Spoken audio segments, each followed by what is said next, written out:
Le Canada est né de compromis fragiles entre ces groupes de langue anglaise et française. 100 ans plus tard, plus rien ne semble tenir.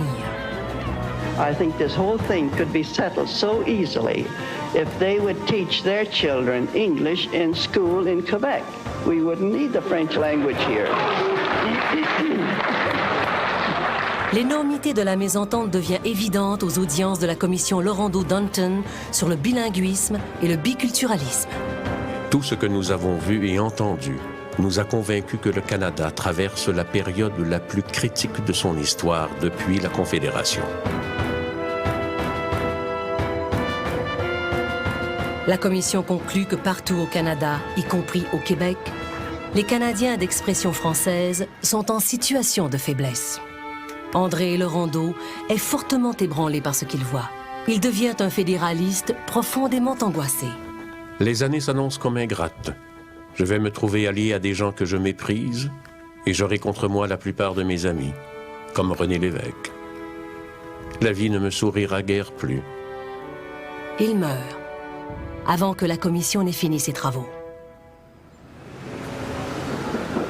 Dans le but d'améliorer le sort des Canadiens français, la Commission recommande que l'Ontario et le Nouveau-Brunswick deviennent aussi bilingues que le Québec. Au Nouveau-Brunswick, on voit déjà des changements. Moncton a une nouvelle université. La plus grande université de langue française à l'extérieur du Québec.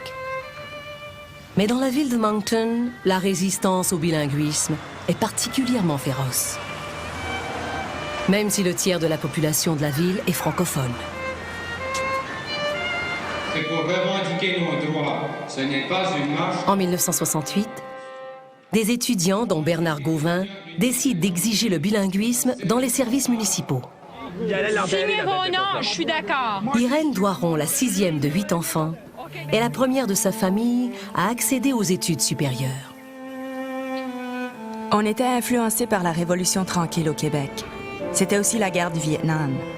Il y avait cette prise de conscience que dans le monde, il y avait un paquet de choses qui tournaient pas rond. À l'hôtel de ville, ils font face au maire Leonard Jones. All members of my council understand English, and I'd ask you to confine your remarks to English so we can all understand what's being said, okay? What is your name, please? Irene Doiron. I would like to ask you if you permit me to say my report in French. No, I can't understand French, and all members of my council understand English. You speak pretty good English. Well, I couldn't translate exactly my text in English. Well, I couldn't understand your French either. That's the problem of bilingualism, I believe. Yes, well, you're going to a bilingual university. You should be able to tell us. Well, University of Moncton is officially a French university. Oh, I see. I didn't know that. C'est le comble de l'humiliation. Je sais pas pourquoi, j'ai même dit mon nom en anglais, tabarouette, je suis assez tannée de corps. La lutte sera dure, mais la province du Nouveau-Brunswick deviendra officiellement bilingue. En 1969, le Parlement fédéral adopte la loi sur les langues officielles qui donne au français et à l'anglais un statut égal dans toutes les institutions fédérales. Ils sont chez eux dans tout le pays et que les deux langues sont officielles, le français et l'anglais. Au Québec, la problématique est tout autre. Il y a des pressions de toutes parts pour que le français devienne la langue commune utilisée par tous les citoyens. C'est le cas particulièrement à Montréal, où la majorité des immigrants choisissent d'apprendre l'anglais. Le premier conflit linguistique éclate en banlieue à Saint-Léonard, où le tiers de la population est d'origine italienne.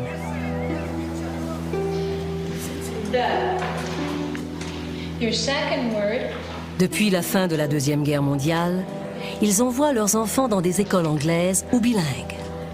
Je sais parler anglais et français, puis je veux que mes enfants ils apprennent aussitôt anglais et français. Je suis pas pour un puis pas pour l'autre, je suis pour les deux, bilingues. La commission scolaire locale abolit l'enseignement en anglais et veut forcer tous les enfants à aller à l'école française. Et ça n'est pas... C'est Raymond Lemieux, un parent francophone, qui est porte-parole du mouvement. Au contraire, je crois que c'est simplement en ne cédant pas d'un pouce à Saint-Léonard que nous finirons par réussir à forcer le gouvernement à établir une politique globale de la langue au Québec, et c'est ce que nous réclamons. Les Italiens y voient une trahison et surtout une menace à leur survie en Amérique.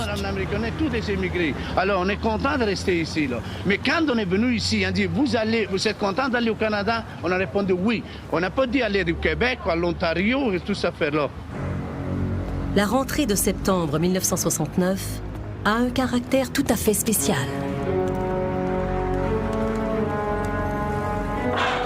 Cette semaine-là, le conflit qui couvait éclate.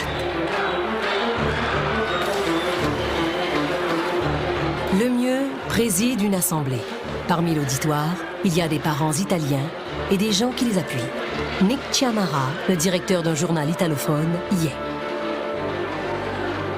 Je ne sais pas qui a commencé, mais des gens des deux communautés se sont mis à se bousculer. Heureusement, les policiers sont intervenus pour séparer les belligérants. Mais quelqu'un avait eu le temps de frapper M. Lemieux avec une chaise.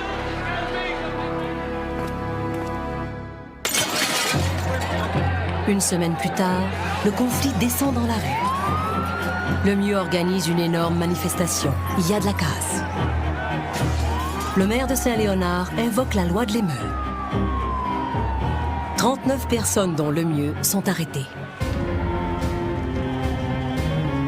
Le statut du français deviendra la cause politique pour toute une génération de Québécois.